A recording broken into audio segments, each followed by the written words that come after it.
దీని ద్వారా అసలు చెక్ బౌన్సులు జరిగిన వెంటనే ఆ వ్యక్తులు ఏ రకంగా స్పందించాలి,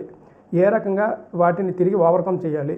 వారి దగ్గర నుండి అమౌంట్ని ఏ విధంగా తీసుకోవాలి, ఎఫ్ఐఆర్లు ఏ రకంగా ఫైల్ చేయాలి, వారి మీద క్రిమినల్ ఇంటిమిడేషన్స్ ఏ రకంగా ఇంపోజ్ చేయాలనే విషయాన్ని ట్రైనింగ్ ద్వారా వివరాలని చెప్పి ఇవ్వాలని చెప్పి ఈ రకమైనటువంటి చట్టంలో పొందుపరచడం జరిగింది. ఇవన్నీ కనుక ఫైనల్గా మీరు చూసినట్టయితే డబ్బు ఇచ్చేవాడు డబ్బు తీసుకునేవాడి దగ్గర నుండి తన తాలూకా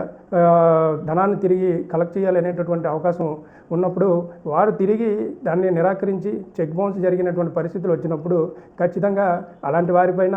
నెగోషియబుల్ ఇన్స్ట్రుమెంట్ యాక్ట్ 138 సెక్షన్ ప్రకారం వారి మీద క్రిమినల్ ఇంటిమిడేషన్ అనేది ఇంపోజ్ చేయడం, దాని ద్వారానే వారి మీద అరెస్టులు అనేవి జరుగుతున్నాయి. అయితే ఇప్పటి వరకు జరుగుతున్నటువంటి కేసుల్లో అరెస్టులు లేవా అంటే వాటికి సంబంధించినటువంటి విధి విధానాలు వేరేగా ఉంటాయి. కారణం